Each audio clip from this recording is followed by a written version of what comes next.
The 2025 FIM Motocross World Championship is back underway, and so is our enthusiasm as we're here to recap the MXGP of Argentina, round 1 of 20, held at the brand new circuit of Córdoba, and even that was a hit with riders and fans alike. It's all coming up MXGP at the moment, so expect an hour of positivity, excitement, and another word that I can't quite think of right now, but it's all great until we get into the nitty-gritty of what pissed me off from the weekend. I'm your host, Lewis Phillips. Welcome back to the MXGP podcast, joined by Paddock Pass podcast man and On Track Off-Road and published author, Adam Wheeler. How's it going? Yeah, hi, I'm Adam. I'd just like to, introduce myself because I usually do this podcast with a guy called Lewis Phillips, and I think this must be some sort of imposter that I'm paired with today. Big Lou as another sort of AKA.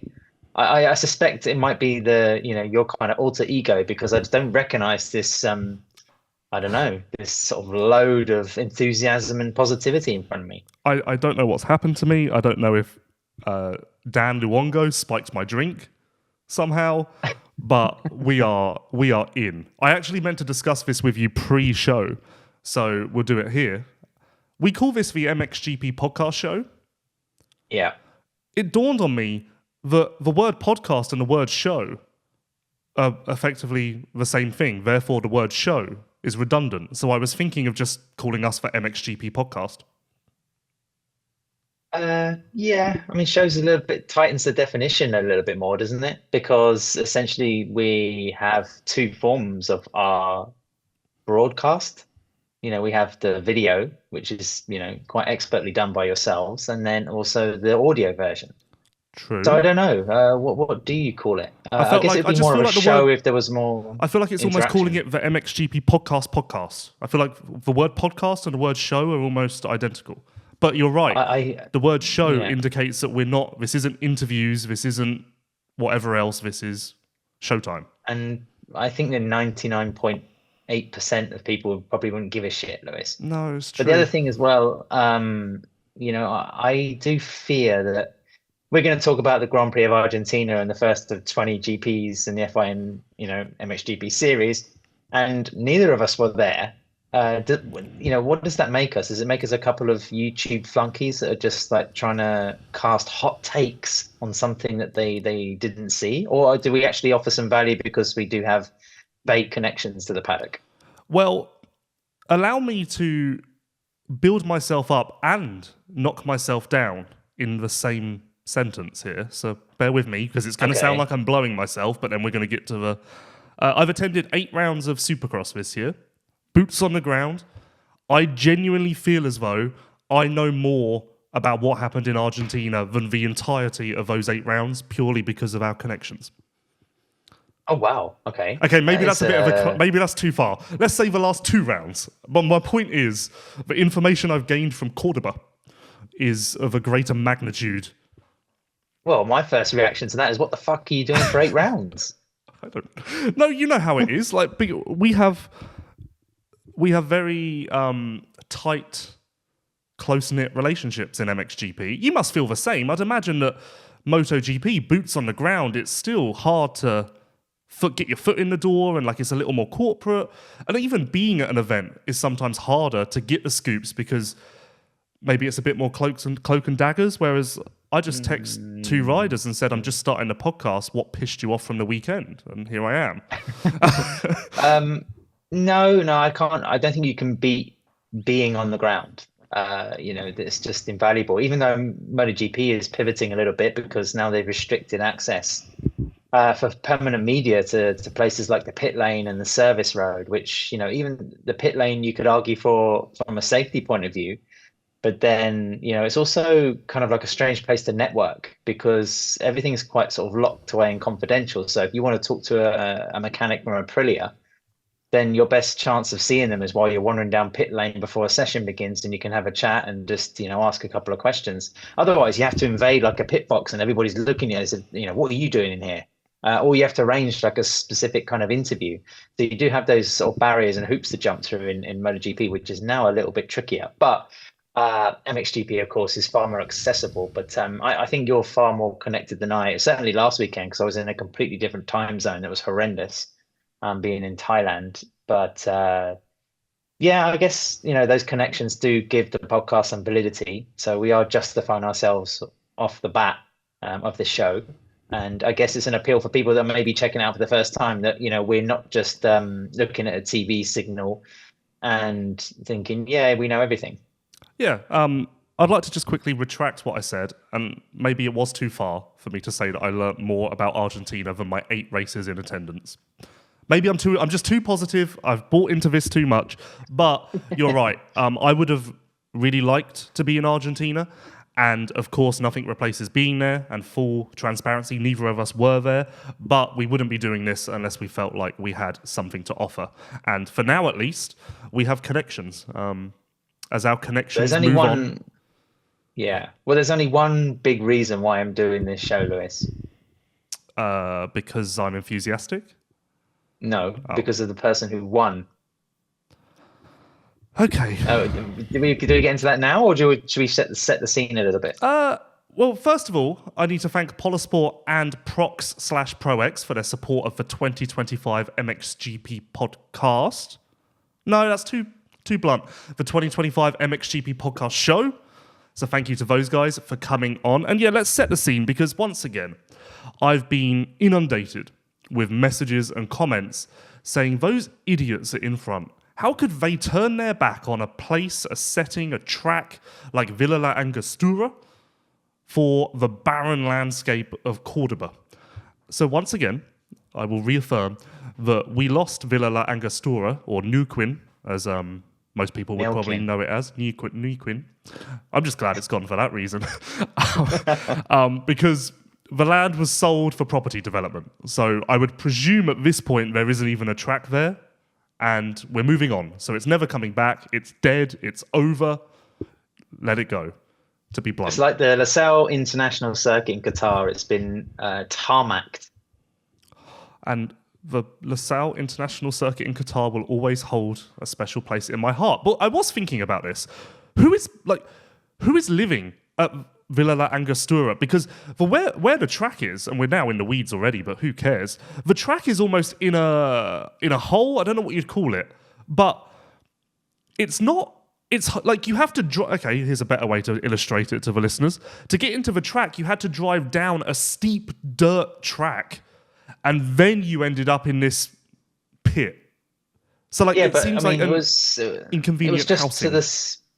but it's just to the side of a main road. So it's an ideal location to build some property, because the location of the track was based around like a ski resort. I mean, in the summer you have this fantastic setting in Patagonia with fishing, walking, all lots of outside activities, and in the winter it's a ski haven. So I'm not surprised they're probably trying to build more hotels or log cabins or whatever there.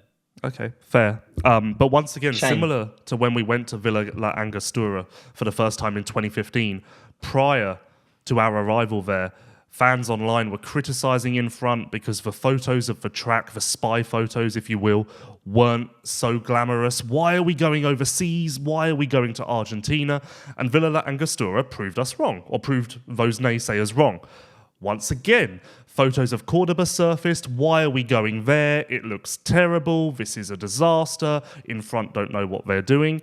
And dare I say, the brand new circuit of Cordoba was a smash hit unanimously with all riders. I heard riders say this was the best MXGP track they ever rode. This was a hit. It was the Infinito racetrack, to give its official name. Surprised me. When I first logged on to see the images, I mean, it just looked like a big sand pit, like you say, in the middle of nowhere. But it was very kind of American, I thought, in terms of its sprawl. It was fast. It was inviting. I think the GP got lucky with the rainfall on Saturday night, because it was looking pretty dusty and kind of awkward, if I can describe it in one way. And it was this sort of blend of weird lines and everything on Saturday. But the rain really helped, and you had a bit of a sloshy first MX2 moto, and you saw riders struggling to get out what was a very slick and slippery gate. but other than that, it looked pretty awesome. In fact, I thought it was quite scary. I mean, it was so fast and was so inviting to a lot of riders. I think there were quite a few crashes because, being the first Grand Prix of the season, the nerves were high. The search for information by the riders for their fitness and to the potential of their rivals was also pretty up there. So I think all those kind of elements came together for some big offs and some surprise crashes. But other than that, Lewis, the way it looked, plus all the turnout from the fans, it was. I mean, through the video screen, I thought, shit, this is a fantastic way to launch a season. Yeah, a few riders mentioned that about what you said about the rain on Saturday night. I don't know if they sealed the track on Saturday in anticipation of potential rainfall during the races, but Saturday it really reminded me of Sriracha, the first Thai GP venue. Just visually, the colour of the dirt. I don't know why. And then, heavy rainfall on Saturday night, which ultimately made a much, much, much better racetrack on Sunday. And by MXGP Moto 1, it had come really, really good. So saved by the bell a little bit there. MXGP has always been in a bit of a precarious position with their watering, too much, too little. They rarely get it right, like Goldilocks searching for that third bed. MXGP are just really in pursuit of that. But no. Oh my God, where did that come from? Did you like how professionally I presented it as well? I really felt like that was delivered. I was trying to think what the story of Goldilocks was. The first bed was too hard. The second bed was too soft. The third bed was just right. The first bowl of porridge was too hot. The second bowl of porridge was too cold. The third bowl of porridge was just right. And then what does she do with the bear? I don't know. I think it kills her. Because home invasion is not a joke. Yeah, breaking and entering. I mean, Goldilocks was a criminal. Yeah. But she even eats some of the bear's food, so I think they're in every right to devour her. Taking liberties with it. I don't even know what we were talking about. No, MXGP has had difficult times with its watering, but the rain really brought it good. Can we offer some perspective on that though? Because the track prep, yes, it does come down to a very small team of a couple of individuals, but then it's largely at the mercy of their communication with the teams on the ground. Whether people could do the job properly or not. As we know very well, you have a circuit like Tichenau in Germany, the host of the German Grand Prix for years and years and years, apart from a brief dalliance with Lausitzring and also Geldorf, I think, in the last sort of 10 years or so. And, they basically use the fire brigade to water the track, and they're watering takeoffs and landings and basically parts of a motocross circuit that really don't or shouldn't be watered. And then you have a circuit like LaSalle that we were talking about a moment ago. I mean, they had one of the biggest and most dedicated track teams I think I've seen in any circuit ever in MXGP. Of course, the Qataris, have vast resources to throw at motorsport events, and the amount of people they had working on that track was unreal. But what we don't know is how experienced and how good the team were at Infinito racetrack. But they got kind of lucky with the timing of the rain, and I cannot tell you how many times that's happened, Lewis, in all the Grand Prix I've gone to, where the rain has turned up and it's kind of hung around just long enough to create like a fantastic racing circuit. Because MXGP, one of its strengths and its flaws is that it moves from pretty good racetracks to horrendous racetracks to very old school racetracks to these dust bowls in the middle of nowhere. So its strength is in its diversity, but then also that can be one of its flaws if you have a couple of them in a row. Admittedly, when the riders first got there, it was pouring with rain. The roads within 5 kilometers of the circuit were flooded. It wasn't ideal to get there, so I think that some riders were in a bit of a grouchy mood, because you fly to Buenos Aires, the main destination in Argentina. You could have flown to Cordoba, but from what I understand, there was like a 8, 9, 10 hour layover in Buenos Aires, or you jump in a car and you drive 5 hours or so, which is what most people chose to do. So not an ideal destination. The rain, as I said, quite heavy leading up to the race. Floods on local roads didn't exactly inspire confidence.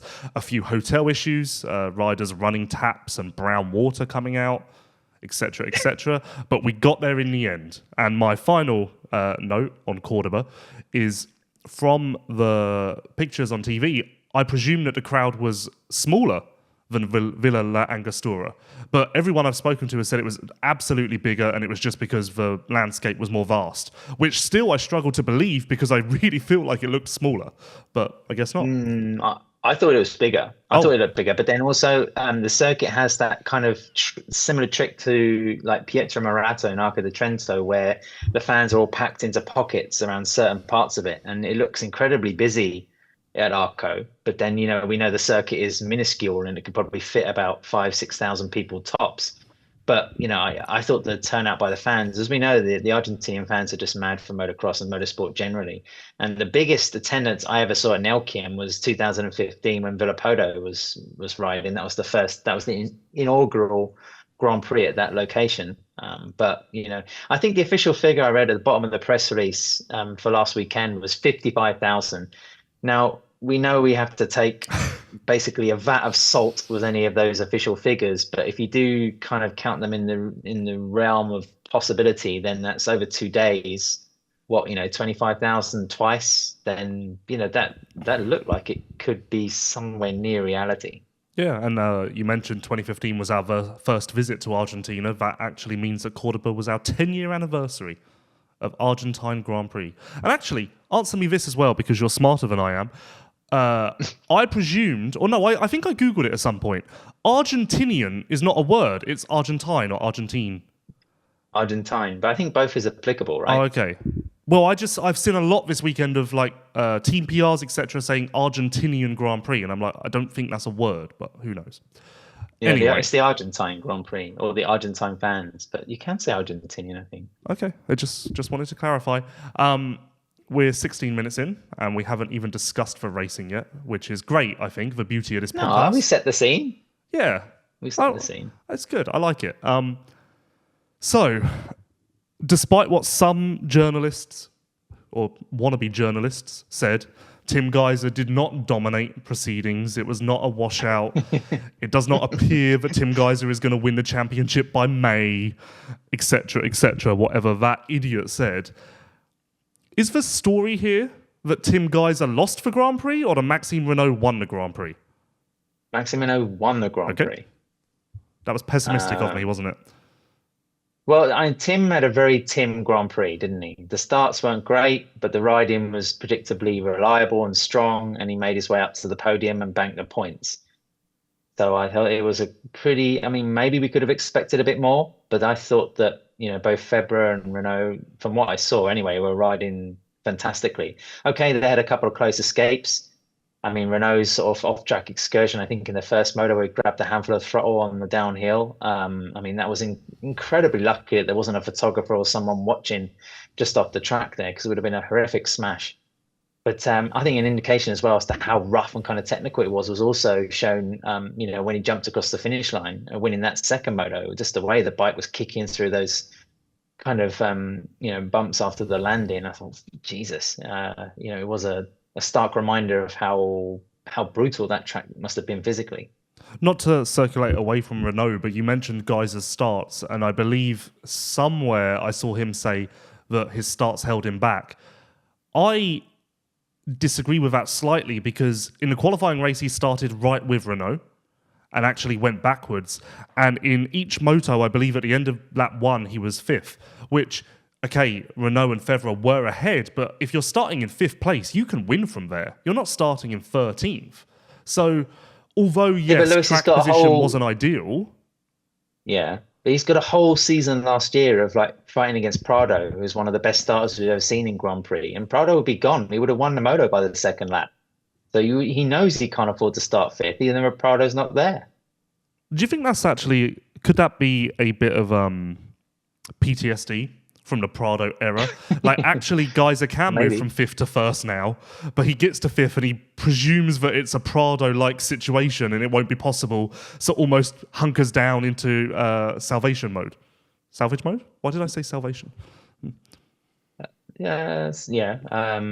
Both, I think, would work as well, salvation and salvage mode. But yeah, perhaps. I also think, Renaux, for example, in his post-race comments said he's never felt fitter and he's never been happier with the bike, which are two pretty big ominous signs for form entering the year. But then also, Renault's barely had any racing over the last sort of 18 months. So I think, you've got to give him some leeway if he's being a bit more over enthusiastic. Whereas I think Tim was realizing he's come a long way and is at the start of 20 rounds. He doesn't need to go banzai crazy to try and win the motos. And then Febvre, I thought, was just, I think someone made an observation somewhere on social media saying that, Febvre, it traditionally doesn't start seasons very strong. It's whether it's through injury or just a bit of malaise. Of course, he broke his leg coming into 2022. He needed a knee operation even before that in the COVID year. On operation, he had a knee injury, that is. But, I just think those two had to almost get something out of their system. Whereas like Gajser was kind of like, I've been through a hell of a season last year. I know how long and enduring it's going to be. So I'm just going to click into, say, fourth gear for the moment. On the Febvre note, this is the fourth time that he has finished on the podium at round one as a 450 rider. So yeah, not the greatest percentage. Yeah, and that's his 11th year in the category. Yeah, actually, I did bad math there, didn't I? When I said this was the 10-year anniversary of Argentina, it actually is the 11th. I just put the 5 and the 5 together, so that's my mistake. Well, it's 10 years, 11 seasons. And now you've just lost me completely. But back to Renaux, I felt like he could get to this level. I didn't expect it immediately. He honestly looked great. The foot injury you mentioned, the same one that Jeffrey had in 2022. Jeffrey's foot will never be the same. Maxime has said his foot will never be the same, but it is good enough for him to fight for this title. From what I hear, Renaux is on the 2022 Yamaha frame, which is interesting, and it's a fairly good source. And my source verified it with an even better source. So that's interesting in itself. We know that Yamaha, the current generation of Yamaha motorcycle, maybe isn't as well liked as the previous gen. So that's quite a tasty little thing to dive into, or just observe. And if it's added extra comfort, that means that Renault's in a good place. When you give a rider what they want, then they're going to be more forthcoming with their riding, with their attack, because they feel like they have been given all of the tools to succeed. And I think that's what we saw with Renaux in Córdoba. Yeah, he's still pretty young, but he has that foot injury and he smashed his shoulder as well. I think he lost like a half a season due to that. But, his statements about his fitness and his contentment with the motorcycle, I just think are big signs. And, to come out and show it in the first round can mean something. But we've seen other weirdo winners of the first race, haven't we? Ruben Fernandez just kicked everybody's ass in Argentina 2 years ago. So, I think we have to temper expectations a little bit. I don't expect Renaux to go on, a crazy tear and win a shitload of motos. But, it was a positive start. Yeah, I'm not backing away from my Gajser prediction. I still believe that Gajser handles this championship, wins a majority of the races. Yes, it does seem that Renaux and Febvre can give him a run, but I still believe we end up in a realm of Gajser domination sooner rather than later. Maybe that is doing a disservice to Renaux and Febvre, but although they were at an exceptional level in Cordoba, I still believe that Gajser can go beyond that if needed. And I think that actually, for Gajser, entering into round one was almost entering the unknown this time around, because previously he's had Prado, Hurlings, before that Caroli, rivals where he knows I've got to bring my best stuff every single weekend. Whereas this time I could see him entering round one as almost like, let me figure out what I need to do here, or what the playing field is, or what the dynamic is. Like, it almost was foreign to Gajser as to what level he would need to be at, or how hard he would need to push, or whether 100% was needed. Let me ask you this, Lewis. Part of your your lack of enthusiasm for MXGP when we did our preview show was that you felt this is going to be an HRC championship. Do you feel that Tim's going to have a harder job on his hands now after the evidence of last weekend? I don't know if the word is harder, because I do still believe the championship is relatively easy for him. But maybe you'd say week to week would be harder. But I say that the reason those two are separate in my mind is because I think 1 week it will be Febvre, 1 week it will be Renaux, except like bouncing back and forth, whereas it will always be Gajser. And that will cause points. So you think Febvre and Renaux are going to drop off? They're not going to have the consistency. I think consistency-wise, my main concern is that Febvre is injury-prone. And to put it bluntly, I'm concerned that Febvre will realise this is probably the best chance he's ever going to have to win another MXGP title. I think that's fairly safe to say. I'm worried that causes him to ride over his head and then crash, as he's done in the past, and then potentially get injured. I'm genuinely worried for him in that respect. And Renaux, we've not seen Renaux battle for a championship except for one season in MX2, which, if you really want to deep dive this, Vial went out early and it was kind of an open door. So I've never seen Renaux go tooth and nail with the best for a championship. Maybe that's doing him a disservice, but I think the general vibe is somewhat correct. So those two need to prove something to me, whereas Gajser is a known commodity. Gajser is Gajser. And there's little reason to doubt him from year to year, especially this year. Is there anybody else missing? Because now, if we look at those three on the podium, they're the most obvious choices for being around or having a sniff at the championship. But if I kind of just look through the standings, I mean, I know you were singing about Paul Jonas's potential. I mean, he finished 7th overall in Argentina, just inside the top 10 in both motos. Jago Gertz was talking about having to change the setup of the Yamaha in contrast to his teammate. He doesn't seem to be quite there with his feeling yet on the bike. Ruben Fernandez, Tim Geiger's teammate, was just inside the top 10 as well. I mean, there's a couple of other people we should talk about. But yeah, there's no other name to me that leaps out from the standings as like, okay, this person surprised me, and this rider is going to be maybe a little bit of a shock contender. Yeah, I don't believe there will be another contender, but I go back to the list I had on a preview show where I do believe that Jonas is the fourth guy who can just be in the mix, be on the podium somewhat consistently, take points from Renaux and Febvre and occasionally Gajser.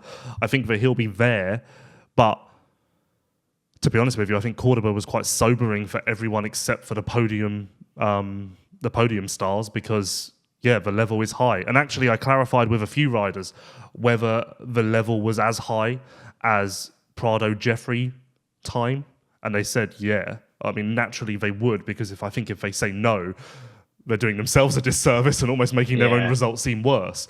But quite firmly, everyone was like, oh no, the level is really high with Renaux and Febvre out front. Okay. So make of that what you will. Yamaha have the red plate in MXGP for the first time since 2016. That's not a good stat, is it? That's not nice to hear. I don't think that paints Yamaha in a great light. I think Yamaha would rather we just move on than focus on that too much. That's also further evidence of what you were saying about Febvre, because he's been Yamaha's main man, up until 2020. Well, yeah, and to a degree, it's evidence of Renaux as well, not being in this position before. Yeah, MXGP. Yeah, I mean, Yamaha could be in uncharted territory, I guess you could say, after many years of harboring world champion in their midst, world champions. Now they're in a little bit of a strange place, but full props to Renaux. I mean, he has the red plate. He should have half of it, really. I mean, because he has from the qualification race. That's right. Well, superior points. I wanted to talk about that. So this is the third year of qualification points, right? Yeah. It wasn't until I went on Instagram and saw a red plate on Renault's bike that I was like, oh yeah, we're doing that. I think it's a flop. No, I don't think it's really set in with fans that we're giving points. I don't think that anyone really cares or recognizes those points. I think it's a flop. Third year, get rid of it. We've proven that isn't really doing much for us other than committing the riders to competition, which is ultimately its purpose. But in which way do you think it's a flop? Why? It's just irrelevant.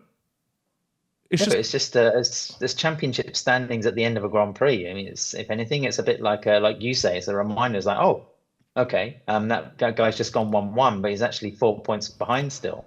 But should we not be tuning into the qualification race and thinking to ourselves, here we go, the first points of the season are on offer, the red plate is about to be handed out, this is huge. Whereas I still tune into it and I say, oh, this is a qualifying race. Who cares? Yeah, I mean, I put very little stock in the qualifying race. I certainly wouldn't watch it, as a points gain unless it's getting right down to the tight end of the championship, and you can see and smell that each point is going to be even more valuable. Yeah, I think, I mean, if you're following the sport, it does throw a little bit of a spanner in your calculations, and it can be a bit of a surprise when you see the standings right at the end, when they're throwing up all the table of results after the podium ceremony when they do. But other than that, I don't think it's much of a big deal. I mean, I still think the mathematics behind the Motocross of Nations is still more of a mind warp. And I dislike the Triple Crown in Supercross because I don't think it's transparent enough as to what's going on. And the repercussions in that third sort of main event also can affect the racing negatively. So I can live with the qualifying race points. Sidebar quickly, not to spoil this for everyone, but you are going to the Birmingham Supercross, and I only found out yesterday that this is a Triple Crown, so you're going to get to experience it. Bollocks. You didn't know that last then? Supercross was... No, I didn't. I was kind of thinking earlier, and is Birmingham a Triple Crown or not? Because the last one I went to was A2, which was also a Triple Crown, and I just thought this concept is crap. Okay. I mean, I just like to see a heat, and I like to see one sort of single main, with a lot on the line, and having 3 races. I understand the concept of giving 3 times money for your, or buck for your ticket or whatever, but yeah, it's too convoluted in my opinion. Let's move on from the podium, but before we do, let me ask you this. Renaux, Febvre, Gajser, the championship will come from one of those 3, I think is fairly obvious. Give me your title percentages or how you would stack it up right now. Or I can go first if you'd like. I'll sit quite firmly on the fence and I'll say 40 Gajser, 30-30. Okay, I will go 50 Gajser, 25-25. But actually, I wanted to go 60-20-20, but that feels a little bit too aggressive, considering that Renaux and Febvre just worked Gajser, to be blunt about it. It's going to be good. We're really excited about MXGP moving forward. And what we are also really excited about, I speak for Adam here, so I hope that he's equally as enthusiastic, is Ducati's full-time debut in MXGP. That was really something special. 2 whole shots, 1 with each rider, proving it's not just one rider who's having an exceptionally great weekend. The only manufacturer with 2 riders in the top 7 in the championship standings. The bike looked great. It looked competitive when Guadagnini was battling with Febvre in the second moto, I think. 10 out of 10. I am overwhelmingly excited about what Ducati will bring to the table now. And if anything, I'm disappointed that the rest of the motocross community doesn't seem to be shouting this from the rooftops, because I believe, or I think, that when you log on to Twitter or X, it should be Ducati that everyone is talking about, both in America and Europe and all around. But it seems to have gone beneath the radar somewhat. Yeah, they deserve merit for the whole shots. I mean, the Desmotronic engine system was all about, the huge reservoirs of power and torque that, it could deliver. It was something that I know KTM were pretty nervous about, how it would work, how it would be competitive. But, they didn't get on the podium, Lewis. I mean, but P4 is an amazing debut, full-time debut. I think we can't say enough good things about it, but I can understand if social media is not going into some meltdown because, there wasn't a motor win, there wasn't any silverware. So, from that side of it, I kind of get it. But, I mean, Ducati's just like everywhere at the moment. They filled the first 4 places in MotoGP. I mean, Marquez just did a Hurlings in Thailand. I think they dominated the first round of World Superbike as well in Australia. So, God, I mean, the Italians just seem to have both hands around the throat of every single series at the moment. I imagine this wasn't the case because it was round 1, so obviously quite a busy weekend. Was there any interest or reference to Ducati in MXGP at the MotoGP? Yeah, I mean, riders were sort of, as usual, very enthusiastic about motocross. There's quite a bit of chatter about Daytona. and just because of the timing, I mean, the MXGP didn't happen until like 3 a.m. on Sunday night, by which time everyone was like trying to scarper back to Europe. So I didn't really get much of a chance to talk with anyone in the paddock about MXGP. But I'm sure, you know, the next round, and we'll see what happens as well when MXGP goes to Spain, which is the same weekend as the Argentine MotoGP. By the time we get to Qatar, I think there'll be a bit more perspective on Ducati's progress, because it's been great. I mean, after the outings for Tony Cairoli and Alessandro Lupino in 2024, when there were some electrical problems, basic stuff like I think the radiator cap popped off in Spain and stopped Lupino's progress, this was a far more like assured debut, I think. And worth noting that both whole shots were pulled with stock engines. So those will essentially be the engines that will be on the production bike. Again, a massive statement for Ducati, a massive statement for the Desmo 450. And I think I think that at the moment it is a fairly stock motorcycle, stock engine, that is certain. But also some of the trick parts, some of the titanium parts, stuff like that are still to come. So I think it's only going to become better, stronger, more extravagant as we move forward. I mean, that's a given, but it's already lighter than some of the other factory bikes in the field, which is another statement for Ducati. And yeah, I'm all in on Ducati. This is part of why I'm so enthusiastic, because this is fascinating. We also have to give some props to Mattia Guadagnini. He's been on the podium before, right? Yeah, I think once. GasGas colors? Yeah, or I can't remember. I don't think he did it last year when he was Husqvarna. No, last year was an absolute disaster. Yeah, I think he had one. You know what? He had one. He's definitely had one 450 podium, because it was at the Spanish GP, because Prado missed it as his teammate, and I remember thinking how ironic it is that Prado's teammate is on the podium in Spain, but he isn't.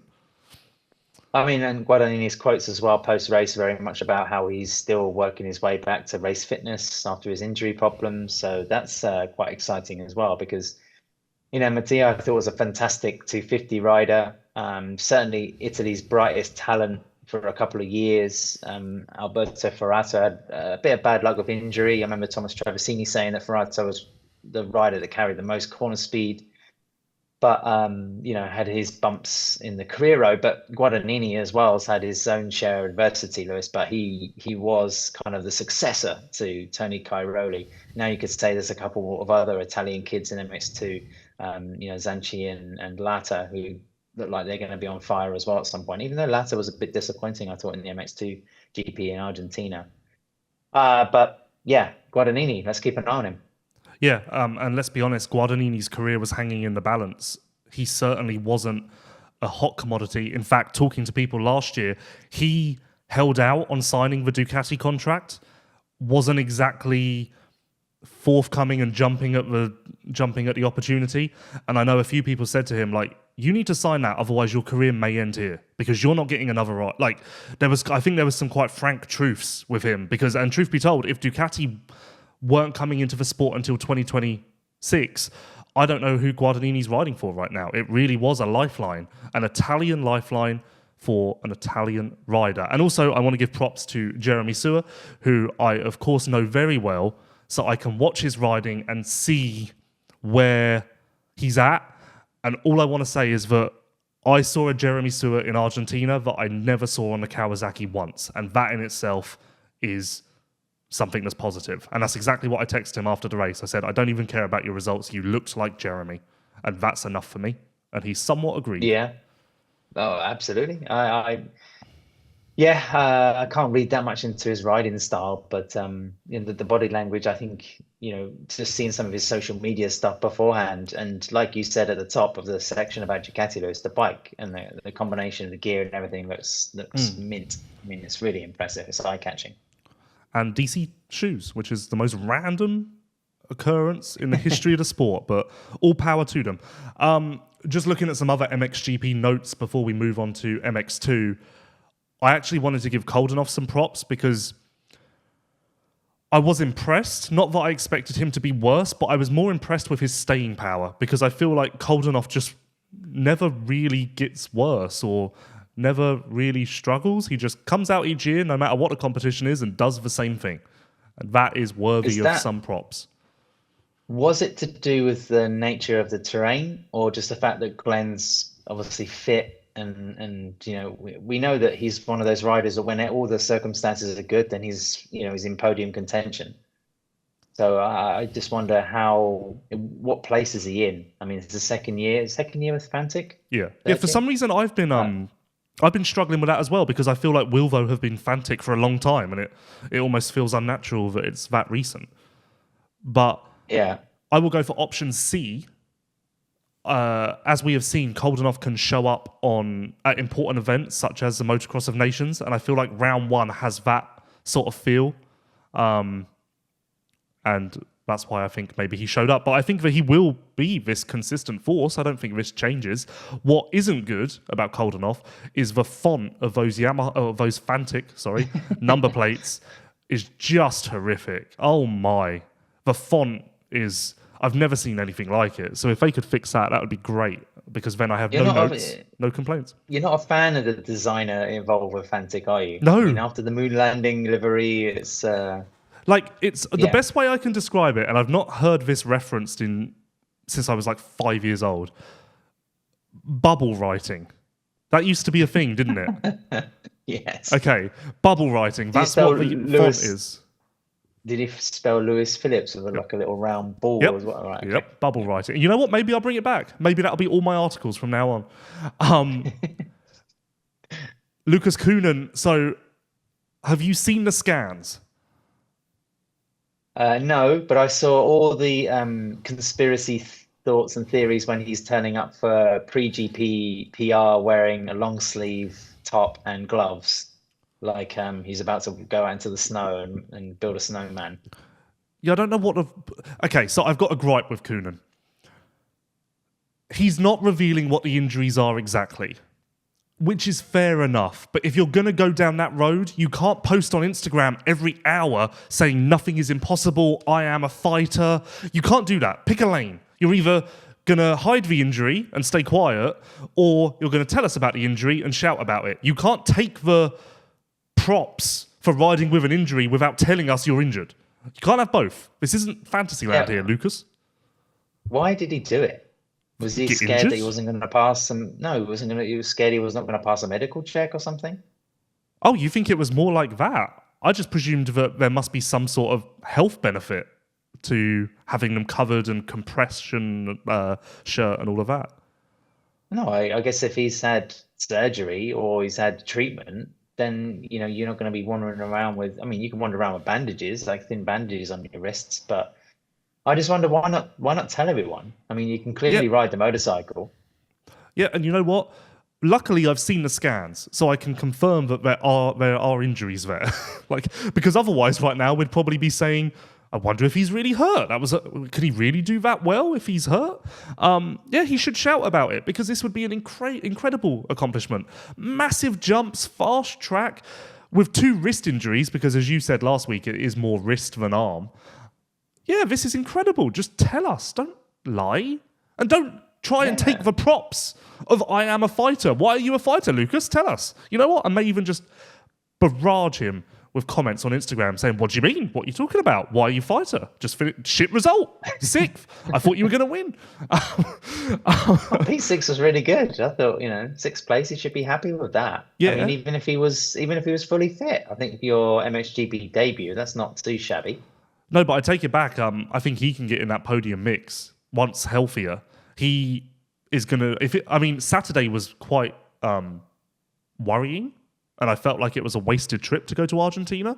So for him to do that, full marks, full props. Well, it wasn't his fault. I mean, someone ran into him in the qualification heat, and he came back from last to 17th, 18th, 19th, something like that.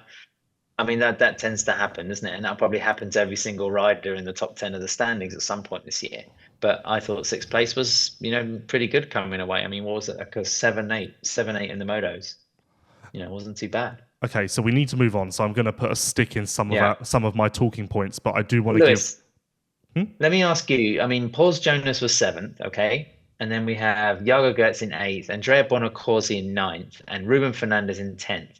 Is there anyone from those 4 riders or anyone else in the list that you were kind of a bit disappointed by? You thought, well, I expected a little bit more. Well, this was going to be my talking point, but I think it's going to send us down a rabbit hole, so I think we should wait. Okay. But I'll give you the headline for future promotion. Where the hell does Jago Geert's career go after this year? He's not happy with the Yamaha or not comfortable. There were rumours of him trying to leave last year.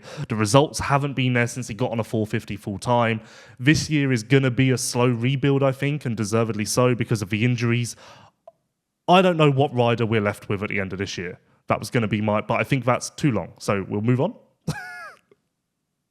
Yeah, give him more time. I mean, after being injured and effectively not racing much last year, I think the jury is still out. I'd imagine you were disappointed with Ruben Fernandez from that list. Yeah. 8th in the first moto, didn't get the second one right. Expected a bit more of him. Calvin Verlandren as well, top 15. I don't know if you had any message from Calvin as to what happened there. No, I actually meant to message him last night and forgot. I mean, he barely got in the top 20 in their first moto, so I assuming he crashed or someone put him down or whatever. Yeah, I think Ben Watson. I think Calvin just had, one of those days where riders crashed in front of him, caught up in issues, like one of those days where it just never went right. But from what I gather, he's fairly positive that it was just one of those days that can be put in the rearview mirror. Yeah, I mean, 15th ahead of Ben Watson in 16th, Brian Bogers in 17th, while his teammates sort of infiltrating the top 5 is not great. And Isaac Gifton as well in 18th. I mean, he's capable of more than that too. And you'll be encouraged to know, Lewis, that Kevin Bruin managed a single point. Well, I need everyone to make time at the end of this podcast because we did not have a Kevin Bruman incident, but I did make 11 notes on the MXGP TV coverage. So at the end, I will rapid fire my 11-point list. Okay. But you skipped over the greatest MXGP rider of Cordoba in your little rundown there. Kevin Horgmo was my massive winner, most impressive rider. Phenomenal. Golf claps, qualifying race in second moto. First moto, I forget what happened. I did get told. But absolutely amazing.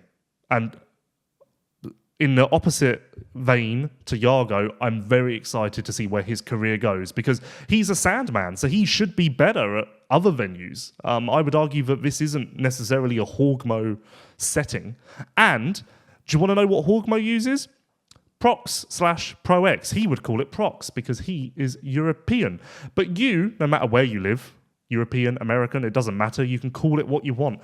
What's most important is that you do head to ProX, where you will find an easy-to-use part finder where you list your year, make, and model of your motorcycle, and it will come up with pages upon pages of products that suit your needs. And as mentioned, as a mechanically challenged person myself, that tool would be especially useful for me, as I don't even know what my bike would need, but ProX would tell me and make it very simple.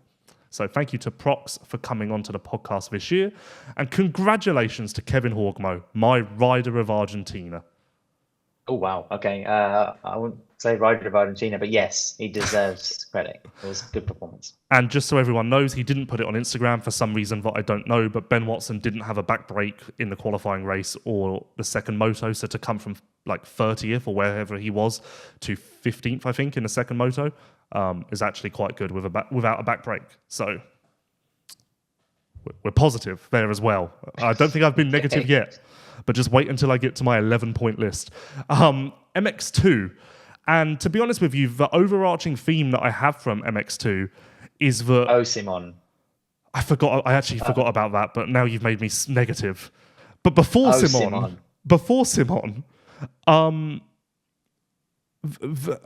these other manufacturers need to sort themselves out because we are on track for PR mobility domination once again. And Kawasaki, admittedly, with Mattis Valin, or Valan, I think is how you say it, they seem best suited to maybe win a GP, but come on, everyone.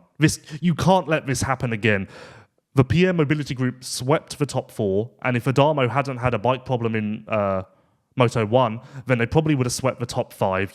This can't happen again. This is not a good look for anyone who's not orange or white. Yeah, I'm most encouraged by the Triumph. But Yamaha's been there in recent years, but I think they're in a bit of a situation at the moment. And then Kawasaki has just been the MX2 dog. I mean, it was between them and Honda for the bike that you don't want to be on in the class. So perhaps there could be some improvement now. They have sort of factory team status again, thanks to sort of Ice One. But yeah, Lewis, it's you're right. KTM Power. I mean, what were they? They were the Red Bull KTM riders are 1, 2, 3 fastest in the qualifying race or in time practice. And yeah, I mean, I was impressed by Adamo. I mean, it seemed like the shackles were off compared to the rider that we saw through last year. He seemed happier with the bike. He seemed in good shape. Sacha Coenen, the other Red Bull KTM rider, we know he's 5 foot nothing, so he's always going to be in contention for whole shots. He also looked quite bulky for his small frame, so maybe he's certainly got the conditioning, better conditioning this year. Whether he's got a little bit more maturity remains to be seen. Obviously, he made a mistake in the first moto, and that sort of cast him away from being in contention for the overall. And then Simon Längenfelder. I mean, Marc-Antoine Rossi has been injured, had a knee reconstruction, so you got to give him some time. He was down in 17th, 18th, but yeah, Simon Längenfelder is the other one, and Kai de Wolf, of course, the defending world champion on Husqvarna. Do we just talk about Pyro Mobility Group bikes? This is my thing. This isn't MotoGP. This isn't F1. I don't think you can just say the KTMs and Husqvarnas are so much better that they are the bike to be on. The rider makes the difference. So this is just Yamaha. I think I'm pointing at Yamaha specifically here because Kawasaki have made an effort, and I think the proof was in the pudding. Valan was competitive and very impressive. Honda have made an effort, and although the results weren't there in Argentina, I think we will see more of a presence from them in MX2 moving forward. So Yamaha just need to get back to where they were. This is not good. And admittedly, Elzinga didn't have the greatest off-season with an elbow injury, so there is that, and there are factors at play, and it's one round, and the overarching theme that I hear is that ultimately, this comes back to Yamaha making the misguided decision to can Wilvo and move the MX2 program to Hutton Metal is continuing to bite them in the arse. From what I hear, it sounds as though Kimiya will take over MXGP and MX2, and the sooner it can happen, the better. Yeah. Move it back in-house, I want to say, even though it is not really in-house, but just in the remit of one team. It just once again shines a light on why did Yamaha feel the need to can Wilvo and restructure things, because Hutton Metal is an EMX team, nothing more. And I think we're seeing the proof in the pudding. Like, I even know, really weird for me to say this, but I know from some of their dealings with sponsors, they're unprofessional, and it's not the factory team vibe or feel, So, yeah, I just have a lot of questions about that. But nonetheless, we've gone down a rabbit hole there, back to the top of the MX2 table. No, Lewis, just quickly wrapping up Yamaha, I would like to know how their development program is now, because they initially had the influence of Rinaldi. Then, of course, Kimiya are running their own kind of program, in conjunction with YME and also, the US at certain points. I just wonder how it works. Is it just a case of different team staff but same structure, or is it can change completely? But, the path of development on sort of the YZ250F is something, we have to keep an eye on. Yeah, well, the last I heard was that the partnership between Yamaha, Motor Europe, and Star Racing was cut because feelings were getting hurt on the European side. So I think that the Star engine stopped landing on MX2 bikes last year, or maybe even the year before. And now that I think about it, it was when Star started getting involved that Yamaha's effectiveness in MX2 started to skyrocket. So once again, I feel like Yamaha had the perfect system a couple of years ago with Wilvo and Kimiya and Star engines, and it was all coming up blue. And we seem to be moving rapidly in the other direction. So yeah, we'll watch that quite closely, I think. But yeah, back to the top of the table. So in talking to people, Kai de Wolf won, the reigning champion on the Nestaan Husqvarna factory racing steed. 2-3 weeks ago, I don't think that it was likely that Kai or Liam Everts would make it to round one. So the fact that the team ended up with 1st and 4th overall is, as far as I can make out, a complete miracle and a blessing. So yeah, maybe that means that Kai will get even better and he's going to dominate this campaign. I guess that's the takeaway. It was a deserved result, but then it was also gifted a little bit, wasn't it? I mean, we have to talk about Längenfelder and those two crashes in the same corner deep in the second moto, because that should have been his GP. So I made a mistake because last week on the podcast, I finally gave up the drink and I did not back Längenfelder too passionately or at all. And then Saturday, I watched qualifying. No, this was before qualifying. I watched time practice, which is in my 11-point notes, so we'll get to that. I see Längenfelder. I'm staring at the beer and I'm drawn back in. So I send a tweet and say, once again, here I am to say Simon Längenfelder will win MX2. And once again, here I am on this podcast looking like an idiot. And I don't know. All I can say is, as I've been saying on this podcast time and time again, get the man out of Italy. Send him to Lommel because he needs a hard winter. Riding on smooth Italian tracks, I don't think is helping. And I think we're seeing that in the meltdown that happened at the end of MX2 Moto 2. Look, your belief is not misguided because he's an amazing rider. And, it was interesting watching his press conference afterwards. His video was just of dejection. I mean, he was still trying to come to terms with the fact that he had the Grand Prix in his hand and ended up being, dumped onto the sort of lower plinth of the podium. But I like his chances still, Lewis. I think he's got the speed and the technique. I think he's going to be Kai's biggest threat this year. Still, that's my belief. He should be. How do you feel about Sacha Coenen? Because there were crashes, admittedly, but for whatever reason, they seem to be isolated incidents that didn't compound into multiple mistakes, so that seemed like an improvement. Probably safe to say he's the fastest rider in this class, without doubt. So do we think that Sacha can make a run at this thing, or is he just going to be mistake-ridden? Because I honestly have no idea. I have no idea either. I think he'll win races more than he did last year. He won 2 Grand Prix last year. But, he has to stay on 2 wheels because the more chance he has of going down, the more chance, of course, there are of injury. And he's missing races, missing points. That's where somebody like Kai, with his newfound maturity that he earned all the way through 2024, is going to make a difference. So, Coenen, I like to think, is maturing. But we have to wait and see if he's actually going to deliver. And based on the fact that Liam Everts, I got some heat for being apparently down on Liam Everts on the preview show, but the reason that I wasn't really buying into his stock is because that Chinese injury stopped him from getting on the bike. I think he got the green light to ride aggressively 2 weeks before Argentina. So I just presumed that he would be going there to salvage points. So for him to finish 4th overall, maybe he's going to factor into this title fight more than we anticipated. Because if this is him at his worst, and without doubt it is, I don't know where the sky may be the limit. Yeah, and in contrast to Coenen, his kind of MO is that consistency. I think he's going to be 4th a few more times this year. But Everts is building his way back up. He had been riding the bike, but not really like on jumpy tracks or going like full, practice moto style.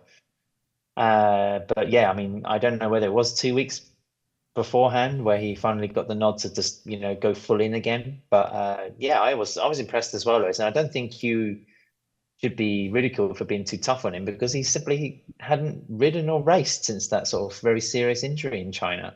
And he was a bit of an unknown quantity on what is still obviously a great team and a very fast motorcycle. Yeah, Liam Everts gets my Kevin Horgmo award in MX2. So congrats to him. Okay. But if I have to be concerned about Liam, I would say this. Last year, he missed round 1 because of a thumb injury, I want to say. Came back and was immediately effective, won back-to-back GPs. He won Portugal and whatever was after that. And then maybe he didn't. Did he win back-to-back? Yeah, he did. Trentino or Spain? Or maybe he didn't. Maybe they were just podiums. Either way, immediately after the injury, he was very effective and won and all of that. And then went into a slump. So I wonder if, in a sense, Argentina was maybe no expectations, no pressure. Let's see what happens. And because it's so unexpected to even be in that position, the bike feels great, the track feels great, the flow, you're just thankful to be there. And everything's a blessing. So maybe now that expectations will be piled on, maybe the real rebuilding process starts now? Yeah, I just for Liam, I just think he has to try and free himself of baggage, and being part of like a very prominent Belgian team, that might be tricky.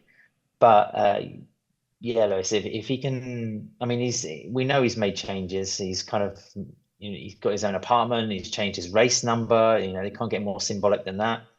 And if he can, I think he has the right character to succeed. That's for sure. I mean, it's a pleasure to sort of speak to the guy and interview him.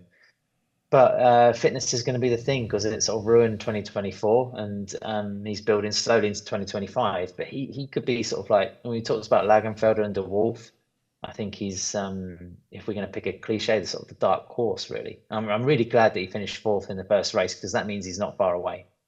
I wanted to say as well that once again, I've been a supporter of this, but think if the PM Mobility Group hadn't got rid of GasGas and Carli was still GasGas Factory Racing, the top four would have been all Husqvarna and GasGas, and once again, KTM's number one brand would have been overshadowed in a very confusing hierarchy. So I just think that Argentina really cemented the need for GasGas, and to a lesser extent Husqvarna has less representation at the highest level. I think that thesis has been proven. Good observation. Tell me about your 11 points then. Okay. So, starting the weekend, the press conference. Now, admittedly, it was nicely done, in a sense. I sent you the link. Yes, and I'm trying to... I sent you the YouTube link. I thought that was pretty good. It's just, I struggle to communicate this because it's so obvious to me that I don't even know how to explain why it's a problem to me. So we're opening the 2025 season and we just have the most bizarre group of riders sat at a table. Like, we have basically stuck rider faces to a dartboard and then used that method to pick who's coming up. Now, don't get me wrong, Gajser, Febvre, Renaux were there. Brilliant. Jonas? Brands. No. Seewer was there? Brilliant. McClellan was there? Tom Cock was there? but he was from Triumph. Seewer there from Ducati, and then Cock, I have no idea why. Maybe it was just Beta. like a leading privateer. Oh, of course, yes. It's Ben Beta Watson's teammate. Understandable that he would he would be overshadowed by Ben Watson, so you're forgiven. No, but like, just, it makes no sense to me. Like, we've got a TM rider there who I have no idea who he even was. I mean, he's obviously a great rider and everything, but I honestly don't know his name and I don't care to learn his name. But he was a late replacement for Kevin Bruman. Well, Kevin Bruman would have spiced up the place. It would have been a pleasant photo on the wall. Like, obviously this was done to appease the manufacturers. Basically, each manufacturer had a representative. But at that point, are we just not giving the start of the MXGP season, are we not discrediting it? Because the focus should be on the competitive nature of MXGP and MX2, and you can adhere to that whilst pleasing the manufacturers. Let's welcome up the MXGP title contenders with Renaux, Yamaha, Gajser, Febvre, Seewer, sprinkle in Jonas and Vlander in, and all of the guys who deserve to be there. And then have a separate one for MX2, because then McClellan doesn't look out of place. McClellan deserves to be there. We know what a big McClellan guy I am. Kai de Wolf was there for Husqvarna. Again, Kai de Wolf needs to be in the press conference, but sat next to Gajser and Tom Cock doesn't really make a very understandable picture to me. So that angered me. But not as much as what I... but not as much... as what I was greeted by at the start of MXGP Moto 1 on Sunday. So, in lieu of a team report, they did, and I presume you would have seen this, I don't even know what you describe it, some sort of montage to launch the 2025 season, where the riders were saying, 2025 is mine, why not me? Did you see this? Yes. Okay. It's a social media thing, isn't it? So... honestly, this angered me even more than Kevin Bruman last year. And I went as far as to transcribe the start of it so I would remember. So, the beginning of MXGP Moto 1, we pan to Gajser, and Gajser says 2025 is mine. Then next, it's McClellan who says, why not me? Well, you're in a different class for one. like McClellan is responding to Gajser. He's in a different championship. Why not me? Well, you know what, McClellan? It can be you and Gajser because you're competing for completely different things. And not only that, we've just seen McClellan race. So 2020, why not me? Well, we just saw you. Why are you talking to me now? So that really angered me because once again, why are we combining MXGP and MX2? Like, it just is common sense. But Lewis, you can't criticize in front for trying to do something different and then criticizing them for doing something different. No, but it's not the concept that I'm angry at. It's the fact of, like, basically MXGP and MX2 have a very, what's the term? Incestual relationship in the eyes of Infront, it seems. We have an MXGP championship battle and MX2 championship battle. They are separate things. They can be celebrated separately, and let's do that. Gajser, 2025 is mine. McClellan, why not me? Well, why not me then? Like, I don't know. Like, McClellan's not battling with Gajser. And then we ran through the list, and we just... And not to mention, this was before MXGP Moto 1. I've already watched 5 sessions live. I'm deep into the season at this point. Yeah, I mean, McClellan might have crashed his brains out in the MX2 moto, but maybe also just to argue the other side, maybe they're talking about being the main star of the championship in 2025. Well, I must have missed the PR that says there's a trophy for that. Okay. So that really angered me. What's point 3? Let's see. Oh, this is a positive point. The fans aren't very happy at the new scoreboard, but I personally believe it's a much improved edition because I'm so happy that I no longer have to sit and try to maintain focus whilst I wait for 21st place to scroll through across 5 minutes because the amount of times I've been caught out by that.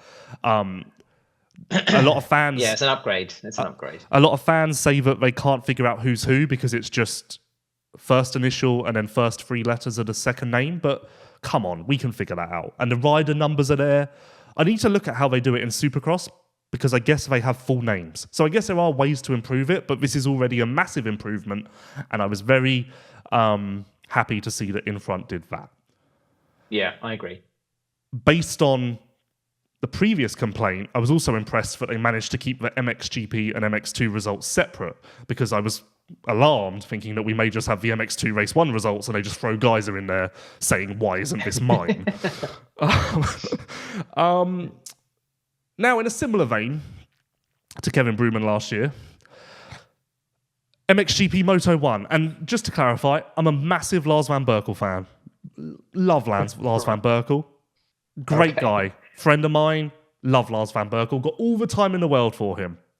But I would interview him myself because he's a great guy. Great story racing Argentina. He races in the Sand Championship, which is a thing. Sand Championship? You mean the beach racing championship? No, I think it's called the FIM Sand Championship. Oh, wow. Okay. Well, yeah, that can go on your list. I profess my ignorance for that one. But MXGP Moto 1, we're talking to Lars, and we open it, and just head in my... Once again, my head is in my hands.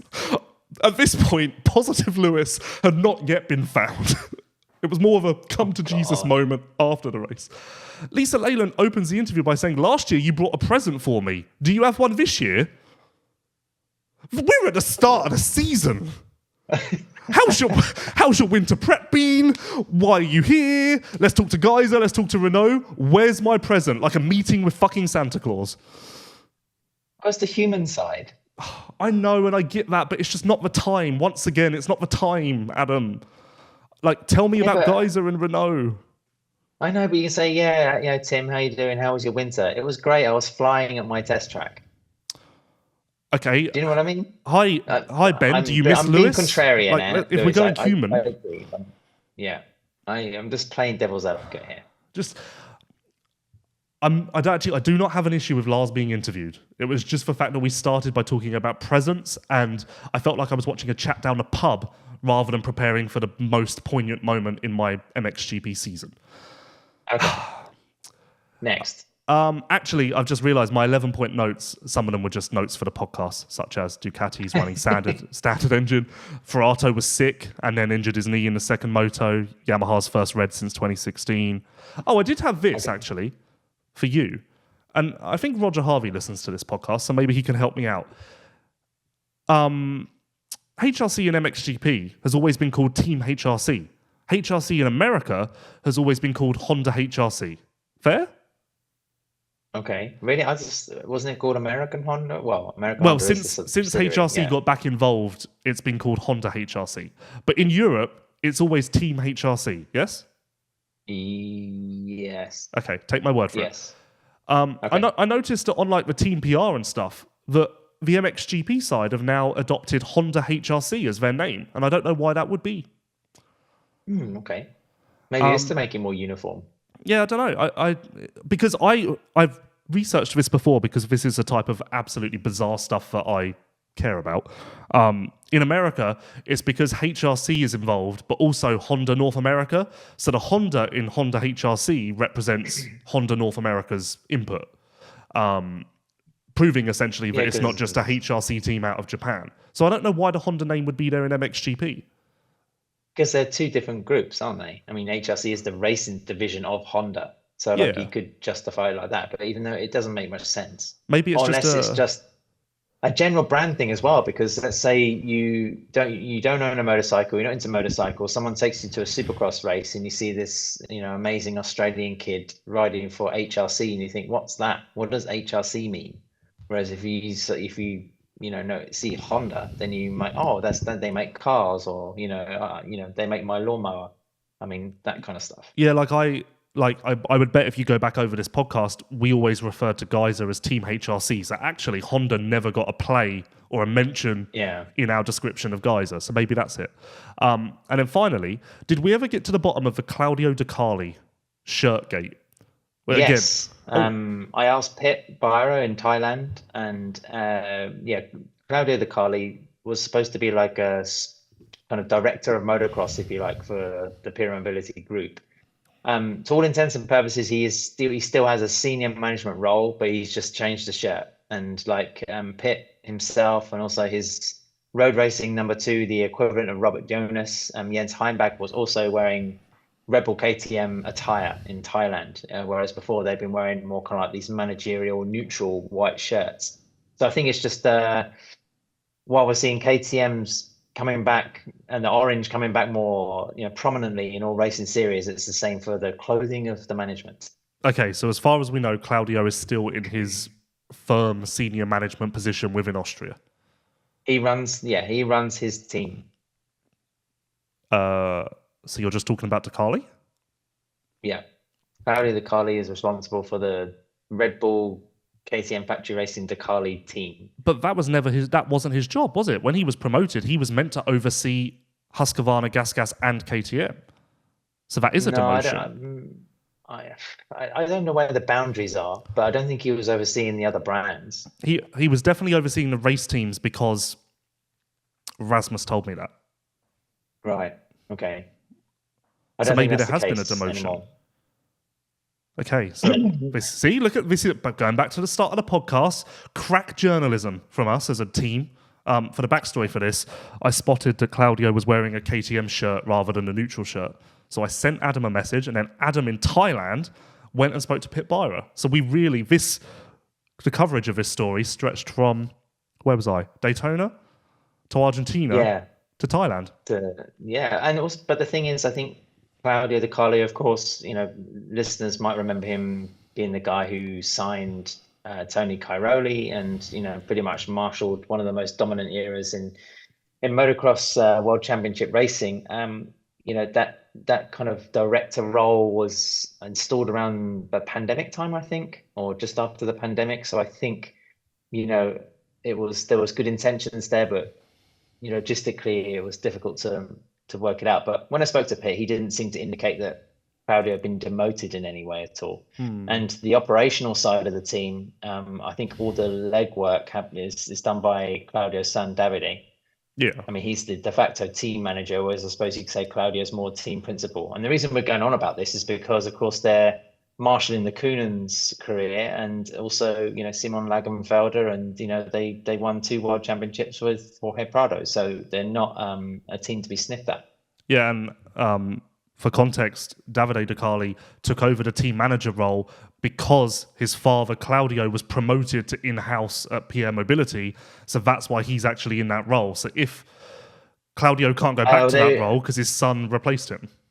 There were, I think, a few health concerns as well for Claudio at one point. So I think that had something to do with it. Final question. Are we referring to both KTM teams as Red Bull KTM Factory Racing, or are we referring to the Italian side as Red Bull KTM Factory Racing De Carli?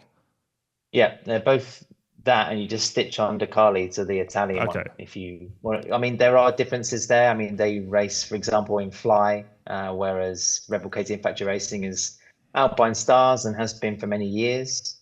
So that's, aside from that, it's just the staff and the logistics that are different. Okay, I just wanted to figure that out for my own personal writing, to be honest. I never told you about Polysport, so let me do that real quick. I got so positive, I got carried away. Hey, Yamaha YZ125 or 250 riders, this one's for you. If you've been riding models from 2002 to 2021, listen up, because Polysport has something that's going to make your heart race. They are introducing the new restyling kit, a complete transformation for your Yamaha, giving your bike a new look without any complicated modifications. The kit includes everything you need: a new gas tank, a full race seat, and an airbox, all designed to fit seamlessly. No fuss, no hassle, just a fresh design that breathes new life into your dirt bike. Thank you to Polysport and ProX for their support of the MXGP podcast show. Anything else? Any final thoughts? No, I just thought it was a strong start to the season. Long way to go for the teams. Having done it, I know how much of a ball ache can be. Argentina, Qatar. There have been some far-flung trips to begin a World Championship season, but just from the evidence through the TV, I thought it looked really good. So MXGP is up to speed. And I saw in the last couple of lines of the official press release of the event that there was a note about Kozar in round 2 in Spain, and apparently the track has been heavily overworked. So there's maybe the riders are going to find something a little bit different compared to sort of the hard pack kind of underwhelming circuit they found for the first time as the finale of 2024. So let's see what's coming up. Yeah, from what I gather, the Kozar footprint has been massively expanded. So it's not as tight now. It's not as fairground-esque. So it should be much better. I don't know what they're going to do about the soil, because that was one of the main concerns. And obviously, what can you do about that? But it will be very interesting. I would argue that Kozar will be unrecognizable when we get there in 2 weeks for round 2. A weekend off this weekend, but then it's on to the MXGP of Castilla-La Mancha. Then it's on to the MXGP of, I don't know what it's called, but St. Jean d'Angely for round 3. What's your first Europe. MXGP? Grand Prix of Europe, I think. Oh, we're bringing that back. That's been absent for some time. I think that's the label of the race, in order to have 2 rounds in France. And good pronunciation, by the way, Luis. Castilla-La Mancha. Thank you. Very good. I think pronunciation comes with my positivity or negativity, to be honest. There you go. It's working. What MXGP race are you going to? I'll decide tomorrow. I need to, having confirmed a couple of clients and work on the eve of the Thai MotoGP, and I can now sort of plan my calendar a little bit more. But it's going to be a busy March because I will be going to the Birmingham Supercross. So I'm hoping to see you there. I think we're going to be we're going to be co-hosting the Pulp show as well. Yeah. So British Invasion. I'm excited because I think that having another British person on there will help people understand why I'm the way I am. Or everyone's going to turn off after 10 minutes and it'll be Steve's lowest viewed show ever. But yeah, there's that. And then going straight on to Kota and also Qatar. So it's going to be, a busy couple of weeks. But I need to pencil in the first MXGP. That's going to be one of the first jobs tomorrow. Okay. Well, thank you everyone for listening and watching the first episode of the MXGP podcast show of the 2025 FIM Motocross World Championship. I hope you've enjoyed the positivity, the happiness, and all that has come through your headphones/screen. I'm sure it will continue for some time, and I won't be bitter, twisted, sad when we next talk in 2 weeks' time to recap Cozar the MXGP of Castilla-La Mancha. We'll see you then. Thanks for listening.